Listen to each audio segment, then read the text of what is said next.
Merci d'avoir répondu présent à notre invitation. Je pense que c'est quelque chose de très important qu'il faut comprendre.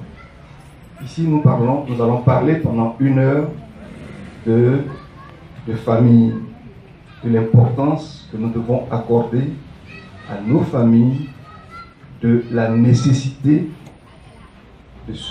d'être heureux en famille avec notre époux, notre épouse et nos enfants. Parce que si on n'est pas heureux en famille maintenant, on ne trouvera le bonheur nulle part. D'accord?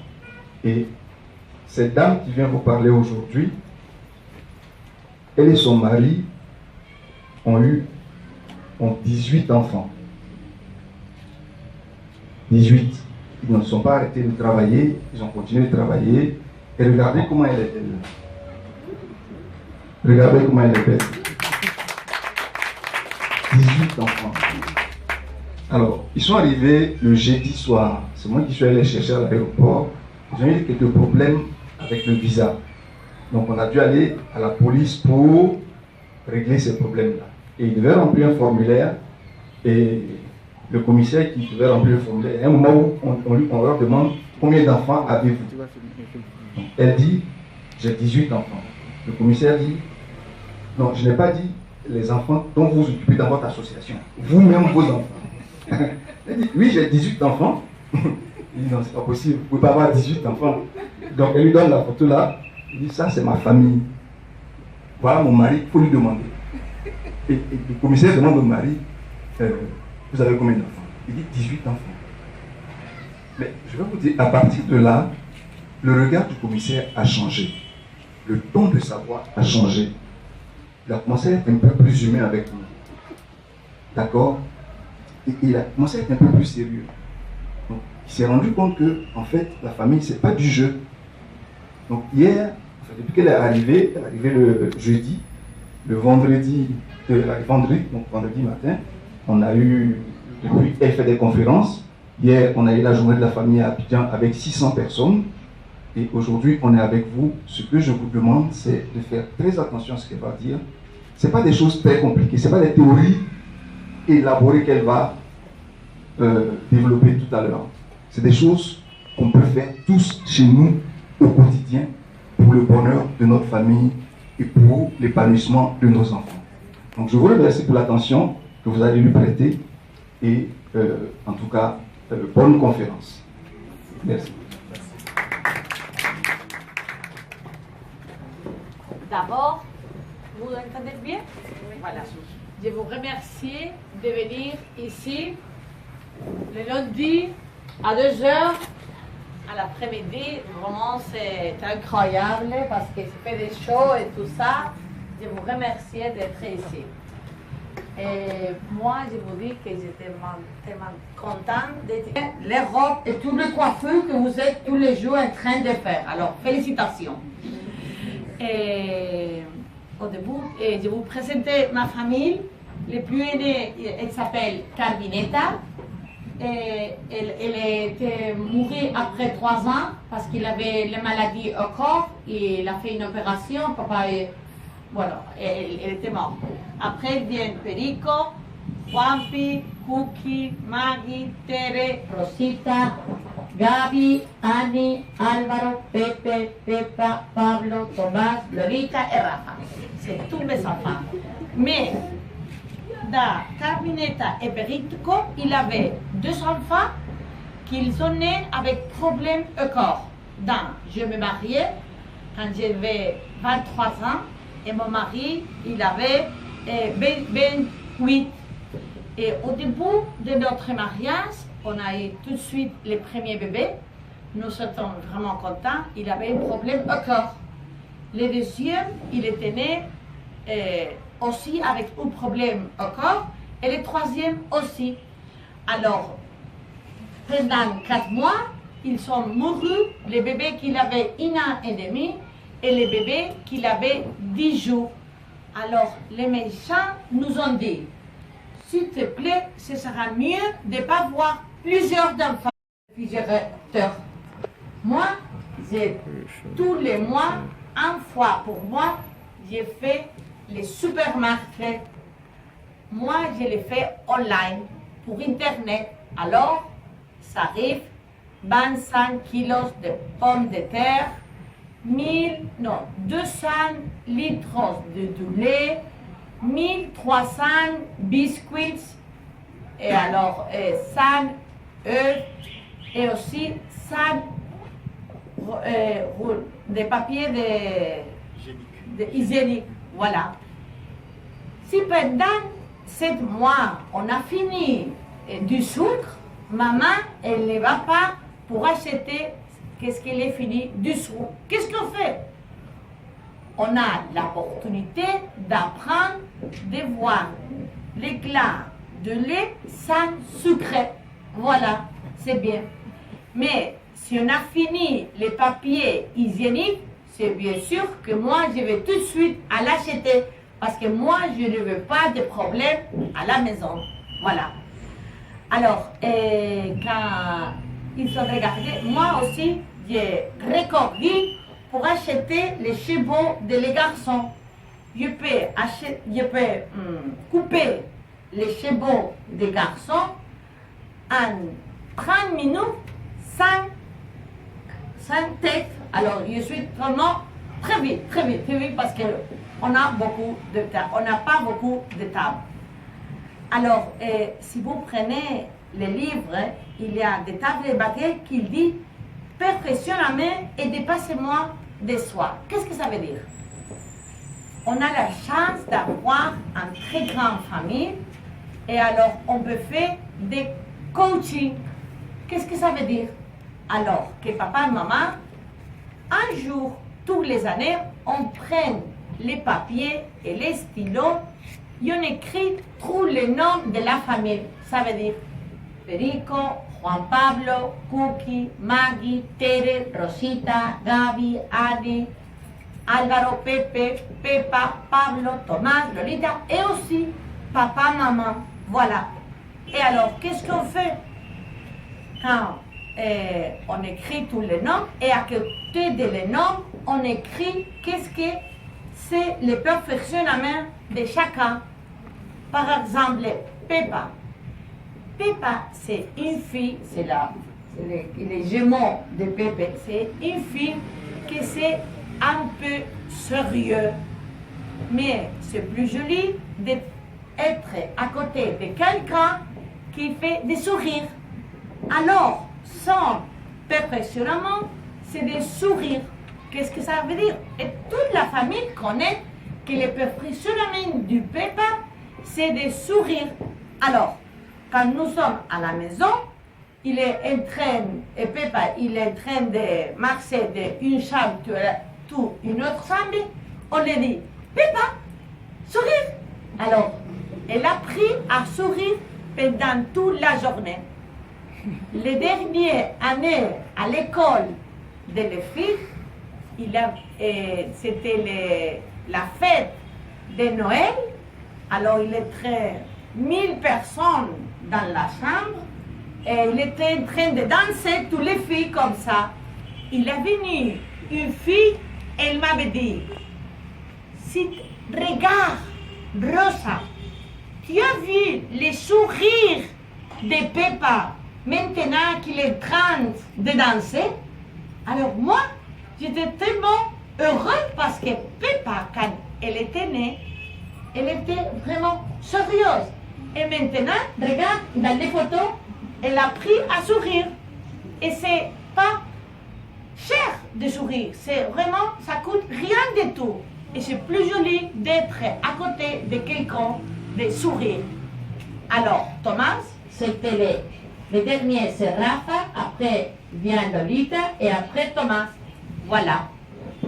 Thomas, c'est le perfectionnement, c'est on a le droit de pleurer tous les jours une fois.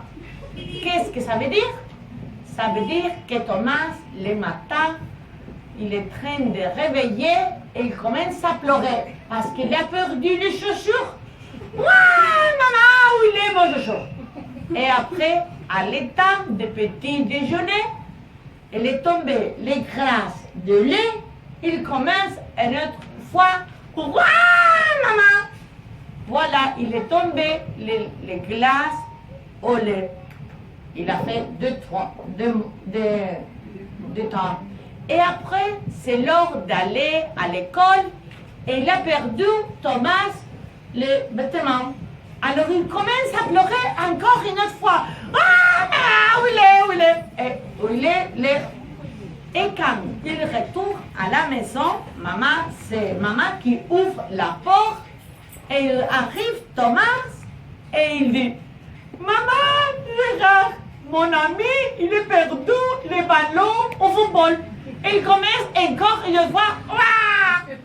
Et ses frères et sœurs qu'il connaît bien, qu'ils pleurent tout le temps, alors il commence à se battre parce qu'ils aiment bien d'écouter comme Thomas, il pleure.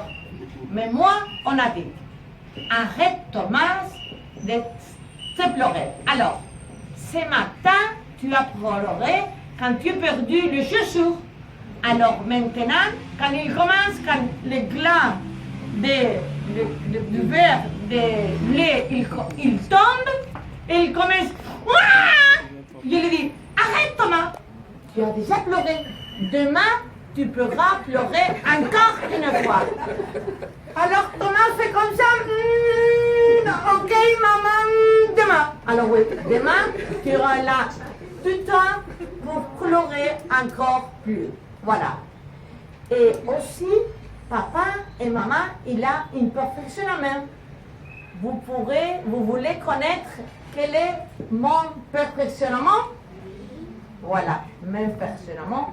Et mon mari, il n'est pas là, mais il dira que je dois durer encore 1 ou 2 ans de plus pour les faire, les perfectionnements. Mon perfectionnement, c'est je ne peux pas donner des ordres à mon mari. Mon épouse dit que j'ai beaucoup d'enfants pour donner des ordres.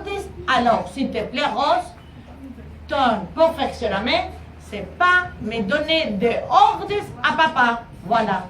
Alors, comme ça, tout le monde, il a quelques perfectionnements. Et on a les chances on fait des coachings tous ensemble. Voilà. On a aussi les listes de services. Qu'est-ce que ça veut dire? Que la maison, c'est pas la maison de papa et maman. C'est la maison de tout le monde. Alors, chacun a un petit service pour la famille. Bien sûr, quand nous réveillons le matin, chacun il fait son lit, bien sûr, et il met les pyjamas au lit. Mais il y a des choses qu'on le fait pour toute la famille. Voilà. Et Rafa, le plus petit, maintenant, il a 7 ans. Son service, c'est d'aller acheter du pain tous les matins. Mais le matin, quand tu te réveilles, il y a des fois il n'y a pas de soleil. Peut-être il y a de la neige, ou il pleut. Alors, moi, il commence à pleurer. Maman, je ne veux pas aller parce que regarde, il est noir dehors.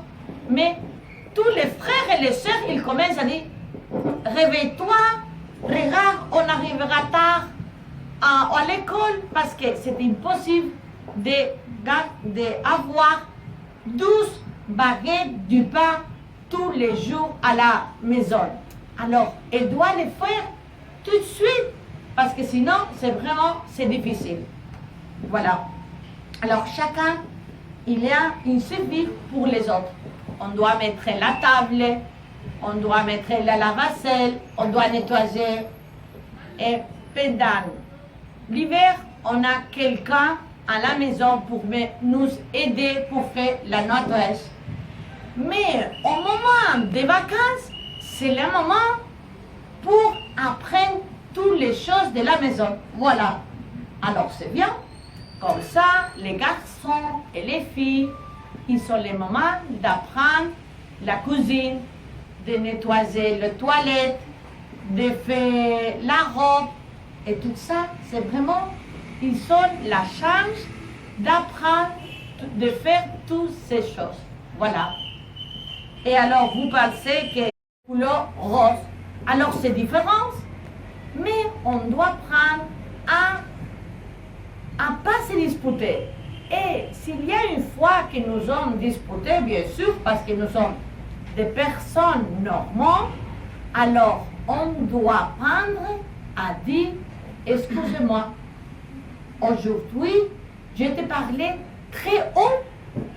Moi, je suis vraiment désolée, mais j'ai eu des problèmes dans mon bureau avec mon boss, les supérieurs, et je suis vraiment très nerveux. Mais je te demande, excuse-moi, pardon. Est-ce qu'on a eu les disputes en front, à côté de les enfants? Il faut demander pardon en front de les enfants.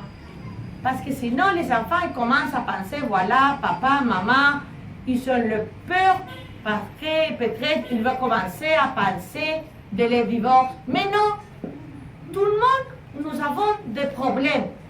Mais quand nous avons des problèmes, on a l'opportunité d'avoir de faire quelque chose, d'aller tous ensemble pour faire des meilleurs à la maison. Alors, les enfants, ils doivent connaître que le plus important pour papa, c'est maman. Et pour maman, le plus important, c'est papa. J'ai des amis, bien sûr, qui disent, regarde Rosa, ce bébé, il est 9 mois avec moi. Il y a les mêmes yeux, les mêmes cheveux. Il parle comme moi, mais ça ne fait rien. Le plus important pour toi, c'est papa. Et pour papa, le plus important, c'est maman. Et on doit le dire à les enfants. Tous les jours, on va avoir le temps pour parler papa et maman toutes seules. Bien sûr qu'il y a des fois qu'ils n'ont pas de l'argent pour aller au restaurant toutes les semaines pour parler seulement papa et maman. Mais ça ne fait rien. Tu peux laisser les mobiles à la maison, tu peux sortir dehors de la maison et tu peux donner à côté de la maison en rond et tu peux parler seulement avec papa et maman. Pourquoi nous avons de la communication? Et quand les enfants ils sont trop petits, il a tout le temps te demande maman s'il te plaît je veux de l'eau, je veux pipi, j'ai faim, je veux manger et tout ça. Alors en tout moment nous sommes en train de faire beaucoup de choses. Mais on doit s'arrêter et penser qu'est-ce que le plus important. Le plus important c'est bien sûr d'être ensemble, papa et maman. On doit aller dans les mêmes directions. Alors, on doit parler. On doit bien sûr de lire de bons livres pour l'éducation des enfants. On peut aller à les cours de famille, les cours familiaux pour apprendre, pour être un bon papa, un bon maman. Voilà.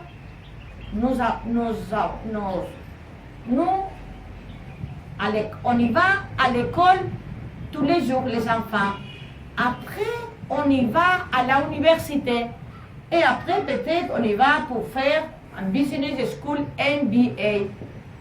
Mais quand on va à l'hôpital pour avoir le bébé, quand tu as fini, le docteur, il dit au revoir, tu vas à ta maison avec le bébé, avec toi, papa et maman. Mais personne, il te donne les livres d'instruction pour qu'est-ce qu'elle doit faire. Et l'éducation, je veux dire que c'est vraiment une science. On doit étudier, on doit lire, on doit s'informer pour être un bon père et une bonne mère. Ce livre que j'ai déjà écrit, il est traduit dans 15 langues. J'étais à Corée et il avait une session comme celui-là. Maintenant, il s'est levé une dame, elle m'a dit, moi, je viens de 5 heures avec le train jusqu'à ici à Séoul. Moi, je ne me croyais pas qu'on peut exister une famille si grande de 18 enfants. Maintenant que je le regarde, je vois que ce n'est pas possible. Ce n'était pas possible. Bien sûr qu'on a des problèmes. Au début de notre mariage, quand moi j'étais 26 ans, et il avait déjà mort 2 enfants. Et le docteur, quand il m'avait dit, tu ne peux pas avoir plus d'enfants, moi je ne comprenais pas, parce qu'en ce moment-là, j'étais dans l'hôpital, dans le 8e étage. Moi, je voulais ouvrir la fenêtre, et moi, je n'ai envie de pas vivre, pas plus vivre. Mais quand on a le froid et on pense c'est Dieu qui nous a envié les maladies de notre enfant, c'est bien sûr que je ne comprends pourquoi ils sont mourus très tôt, avec 1 an et avec 10 jours. Parce que notre intelligence, c'est vraiment tout petite. On ne peut pas comprendre pourquoi se passe beaucoup de choses. Mais nous ne sommes pas Dieu. On ne peut pas comprendre tout ce qui se passe à la maison et chez nous. Mais on pourra donner de la grâce que nous avons 2 fois. On ne comprend pas, mais on accepte qu'est-ce qu'on a Dieu, qu'est-ce qu'il a envoyé à chacun. Il y a une tablette de matière qui s'appelle Temps pour moi. Qu'est-ce que ça veut dire? Ça veut dire que Dieu suis un peu égoïste. Ah oui? Avec beaucoup d'enfants, tu me dis que tu es égoïste? Mais oui, parce que aujourd'hui, les mamans, il y a beaucoup qui travaillent dehors de la maison. Il y a des enfants, il y a des amis, il y a son mari, l'épouse, et on fait tout le temps beaucoup de choses. Mais on doit apprendre à s'arrêter et dire, maintenant, c'est le thème pour moi. Alors, moi, le lundi, qu'est-ce que je fais? Alors, je mange le déjeuner très vite, un sandwich, et après, j'ai le temps pour jouer à padel tennis. Qu'est-ce que ça veut dire? Que quand je joue avec mes amis, je crie waouh très fort parce que vraiment, je suis un peu nerveux. Alors, je crie et je joue très fort, mais après, quand j'arrive à la maison, je suis vraiment comme ça. Alors, quand mon mari arrive à la maison, je lui dis, qu'est-ce que tu veux, chérie? Alors, très doucement, bien sûr que j'ai des problèmes, pas un problème, beaucoup de problèmes. Mais quand on a un problème, on a l'opportunité pour les solutionner. Voilà. Alors, ce livre, c'était comment être heureux avec 1, 2, 3 enfants. Mais j'aimerais bien d'être heureux. Mais on doit apprendre à être heureux chacun à la maison. On ne peut pas le dire. Moi, Rosa, quand Dieu gagnerait la loterie, alors, ces jours, quand j'aurai beaucoup d'argent, ces jours, moi, je serai vraiment très heureux. Mais non. Et peut-être, quand je ferai un voyage très loin, très loin, très loin, alors, dans ces moments, moi, je serai très heureux. Mais non. On doit apprendre à être heureux tous les jours, dans votre quartier, dans votre appartement, à côté de votre mari. Je ne sais pas si votre mari, il est le haut ou il est bas, est-ce qu'il y a des cheveux ou il n'y a pas de cheveux, s'il est grossi ou il est maigri, je ne sais pas comment est votre mari. C'est vous qui vous l'avez choisi. Peut-être vous me dites, mais quand je suis mariée, j'étais avec beaucoup d'amour avec mon mari. Et maintenant, je le cherche, mais je n'ai pas vraiment d'amour. Ne t'inquiète pas. Tu peux mettre d'amour dans la place où il n'y a pas d'amour. Et si tu le mets amour, et plus d'amour et amour, d'abord tu peux prendre d'amour dans chez toi. Alors, c'était un livre qui vous ferait de rire, vous ferait de pleurer. C'est vraiment...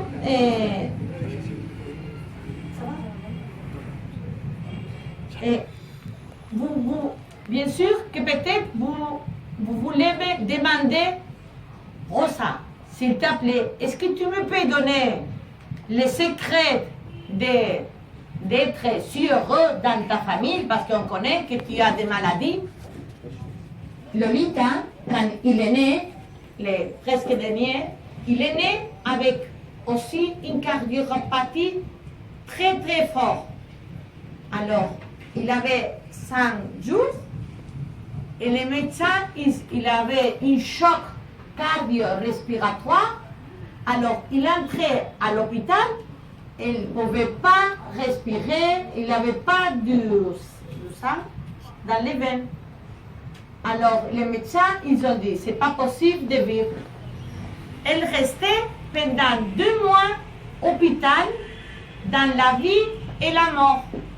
Et moi, il était un jour que je l'ai demandé au médecin, au docteur, est-ce que Lolita, il pouvait vivre parce qu'il était pendant 20 différents câbles à côté de le pauvre bébé. Il m'a dit, Rosa, ce bébé, ce n'était pas possible de vivre parce qu'il était vraiment de graves maladies au corps. Mais toi et ton mari, vous respirez de vivre, vous voulez vivre.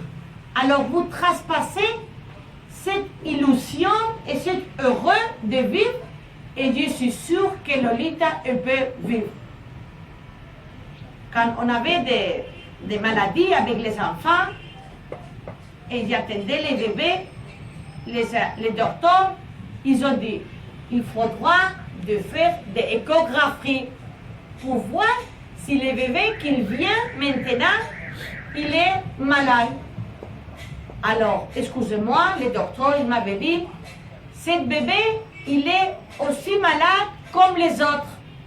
Mais ne t'inquiète pas, en Espagne, on a l'avortement, tu ne dois payer rien du tout parce que ça coûte rien du tout, tu ne veux pas payer de l'argent, on peut faire l'avortement. Et moi, je lui ai dit, mais non, je ne vais pas tuer mon bébé. C'est mon bébé. Alors, on peut faire des choses quand il est né pour voir la science, qu'est-ce qu'on peut faire avec cet enfant, ce bébé. Il nous a trouvé un médecin de United States, de Canada. Il a voulu faire des investigations des familles qui ont des bébés avec des cardiopathies. Alors, il était vraiment très content avec nous. Parce que avec notre famille, on pourrait faire des études. Parce qu'il connaissait des familles avec 1 et 2 enfants. Mais après, il n'a pas voulu avoir plusieurs enfants parce qu'ils avaient peur de qu'ils se pourraient mourir. Et alors, on va dire non, non, non, non. Mais comme ça, on peut aider à la science de qu'est-ce qu'ils doivent faire pour avoir quand les bébés ils sont avec cette maladie. Alors maintenant, ils sont contents.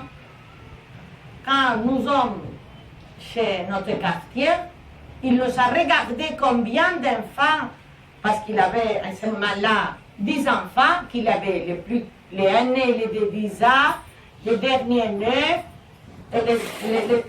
les après 8, 7, 6, 5, 3, 4, tous les années, ils ont demandé, mais combien d'enfants vous avez? Mais tu es pas malade? Mais pourquoi tu avais beaucoup d'enfants? Et il commençait à dire comme ça. Mais je lui dis, arrête, c'est pas ton bébé, ils sont moi les bébés, c'est moi qui les donne tous les jours les repas et les déjeuners. C'est pas ton problème, c'est mon problème. Et maintenant, quand je suis dans le même quartier avec mes enfants, il me dit, bravo Rosa, bravo, je suis content de que tu as cette famille, cette grande famille. Parce que maintenant, on a un très important problème en Espagne. Parce que mes enfants seront les personnes qui payeront les pensions les demain. Parce que en Espagne, la pyramide démographique, c'est vraiment tombé. Qu'est-ce que ça veut dire? Chaque jour que c'est passé, les plus grands mourent, les plus bébés, ils ne naissaient pas, et encore, chaque jour que c'est passé en Espagne, on a moins de personnes. Dans les sociétés maintenant européennes et de tout le monde, les vrais problèmes, c'est pas qu'il n'y a pas de nourriture pour manger, s'il n'y a pas de problème de l'argent. Le vraiment problème qu'on a en ce moment-là, c'est que les personnes, ils sont vraiment seuls. Seuls.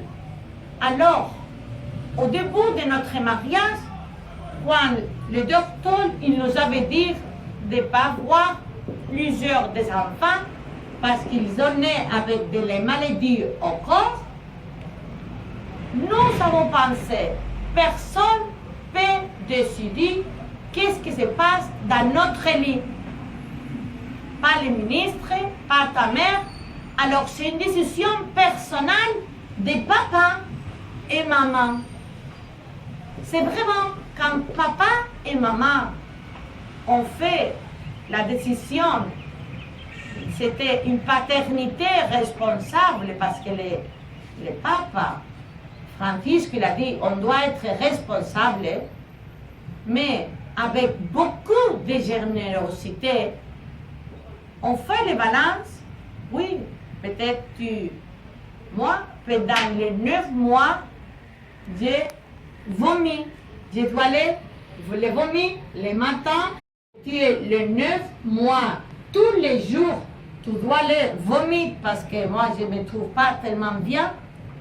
Mais à la fin, tu as un bébé nouveau. Alors, quand tu fais les balances, tu dis, tu as un bébé pour toujours. Et ce que tu penses avec ton mari d'avoir un autre bébé, c'est une décision personnelle. Personne ne te veut dire rien du tout. Mais à la fin, tu as un bébé pour toujours, toujours, toujours. Le temps de la fertilité de la dame, c'est vraiment très court. Parce que tu peux, jusqu'à 40, un peu plus, un peu moins, d'avoir le bébé. Mais après, tu peux vivre jusqu'à 90, 100 ans, je ne sais pas, ici. Mais en Espagne, tu vis très bien jusqu'à 100 ans. Alors, peut-être au début de ton mariage, tu es vraiment avec beaucoup de travail, les bébés, pipi, caca et tout ça. Mais à la fin, ils se grandissent très vite et à la fin, tu as une très belle famille qui sera avec toi pour toujours, toujours, toujours. J'aimerais bien te dire qu'on doit apprendre à être heureux. Bien sûr qu'il y a des journées qu'on pleure et les enfants, ils se battent vraiment très fort. Et moi, quand ils sont en train de se battre, je leur dis, arrête s'il te plaît. Aujourd'hui, je ne veux pas aller à l'hôpital. Alors, s'il te plaît, pas du sang. Je ne veux pas aller à l'hôpital. Si tu veux te battre avec ton frère, voilà, tu as la permission. Mais pas à côté de moi. Tu peux aller à la rue ou dans l'autre coin de la maison, mais pas ici. Parce que moi, je ne plais pas de regarder qu'est-ce que tu fais en train de se battre avec ton frère. Que c'est à la fin, c'est ton frère. Tu dois apprendre à être ami de ton frère et de ta soeur. À l'école, il y avait un moment que une amie de ma fille, il a dit, moi, j'ai de l'envie, de la jalousie, de regarder comme ta soeur et ton frère, vous êtes vraiment des amis. Mais il faut apprendre. Bien sûr qu'il y a des fois qu'ils se battent, ils sont de nos familles.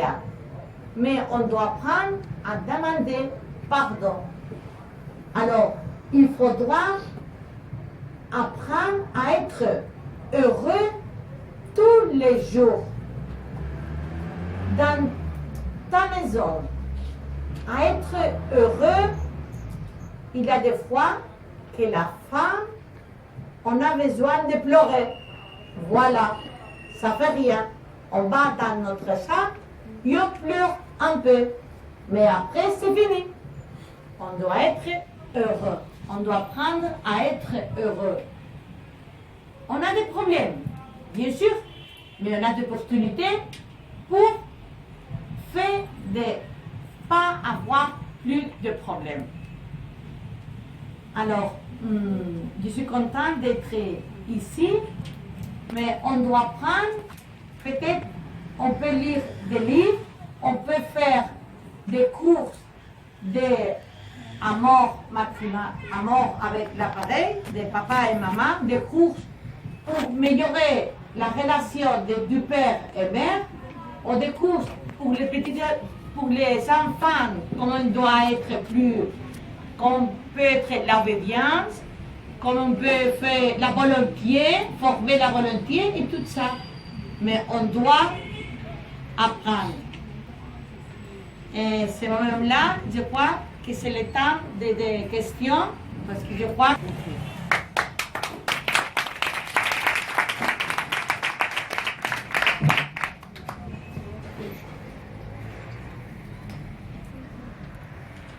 On a tous entendu, Madame Rosati. Merci encore pour la conférence. Je pense qu'on doit l'ovationner une fois encore. Je vais me mettre à côté pour bien admirer tous les enfants qui sont là. Donc, où il est, Pépa? Pépa, il est ici. C'est le jour de la première communion. Alors, il a dans différentes couleurs de les autres. Et Pépé aussi. C'est Pépé à Pépa. C'est le même nom, mais un garçon et fille. Voilà. Donc, s'il y a des personnes qui veulent poser des questions, elle est là. Oui. Beaucoup de questions, elle est là pour ça, c'est ça, non? Oui, oui, beaucoup. Beaucoup de questions. Et ici jusqu'à Pédé. Voilà.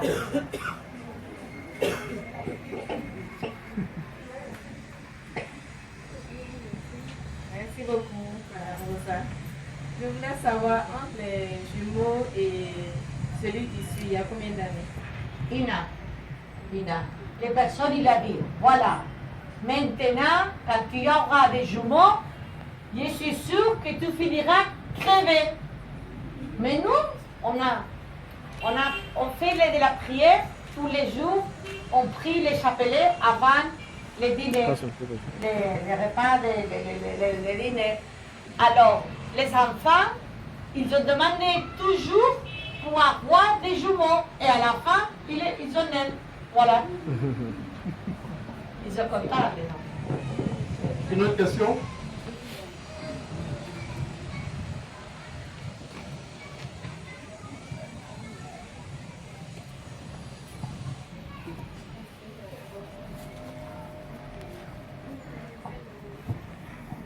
Parce que quand il y a beaucoup d'enfants, quand ils atteignent l'adolescence, ça devient un peu compliqué. Plus ils sont nombreux, s'il y a un qui prend la tête de file, c'est difficile de gérer les autres.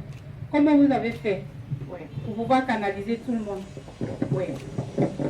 Il y a une l'étape de matière qui s'appelle Maman multitarea, non? Comme on l'appelle, je fais maman multitarea. Alors oui, il y avait des moments qui sont vraiment un peu stressants, non? Tous les jours, et les enfants, ils vont au pied à l'école. 35 minutes d'aller et 35 minutes de retourner. Comme ça, ils sont vraiment forts. Quand ils arrivent à la maison, ils arrivent un peu fatigués, mais c'est bien. Alors, tous les matins, moi, je fais de la prière et quand nous avons de l'intelligence, on peut penser dans chacun de nos enfants. Moi, je travaille dehors de la maison, seulement le matin, 5 heures.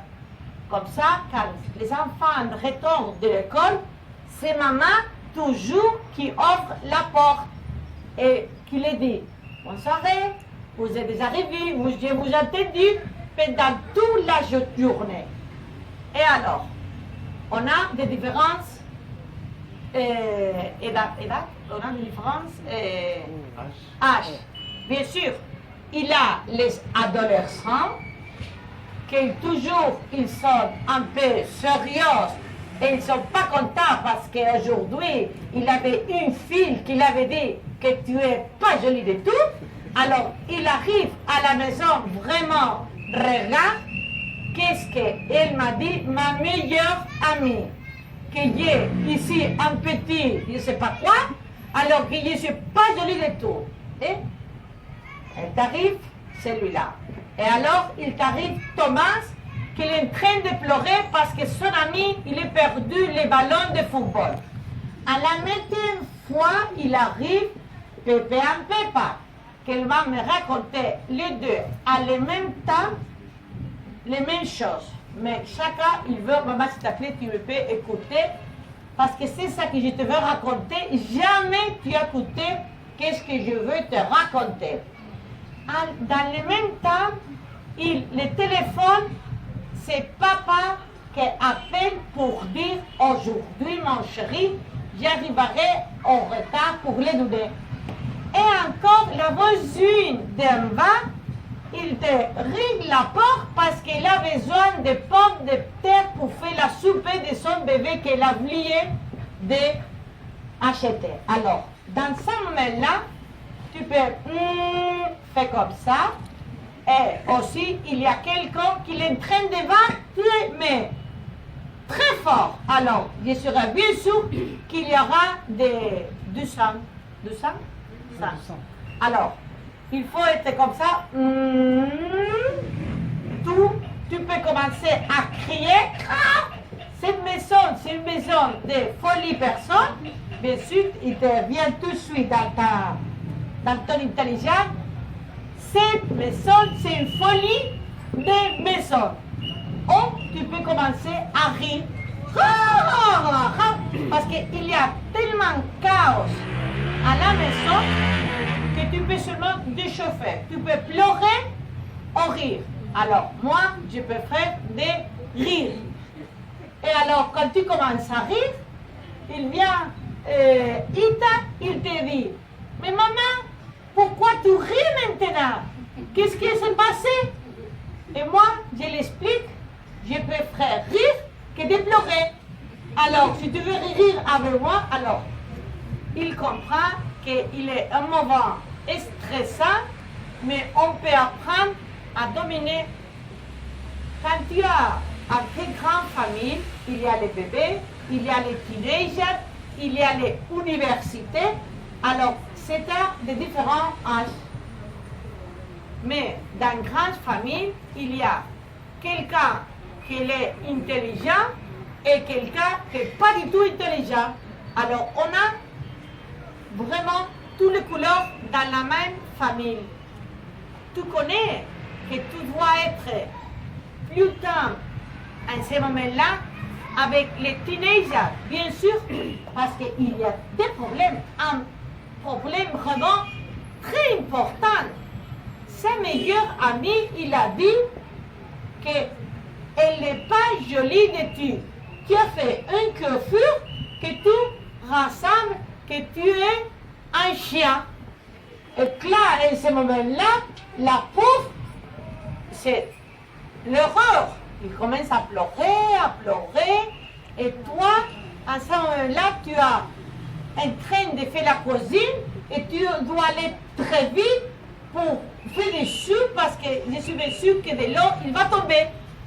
Alors, je crois qu'on doit apprendre à voir quelque chose qui sont les plus importants, quelque chose qu'on peut attendre. Quand le bébé qui a 1 ou 2 ans, il est en train de pleurer, alors il faut le prendre, embrasser très fort, et ça sera suffit. Mais pour la fille qui a 16 ans, on doit avoir 1 heure minimum pour parler avec elle. Maintenant, avec la soupe au feu, la voisine, le téléphone, c'est pas possible de parler maintenant. Mais après le dîner, la soirée, je chercherai quelques petits temps pour aller dans sa chambre. Je m'assieds-toi à côté d'elle et je lui dirai, cher moi, qu'est-ce que tu me veux dire cet après-midi que je n'ai pas eu le temps de t'écouter? Mais en ce moment-là, je peux t'écouter. Tu me peux répéter qu'est-ce que tu voulais raconter? Comme ça, on peut travailler petit à petit.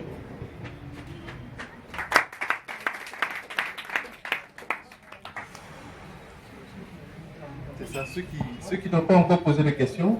Amen. Dans le fond, une question. Elle est là, il faut profiter parce qu'après, ça sera très compliqué. Bon, allez.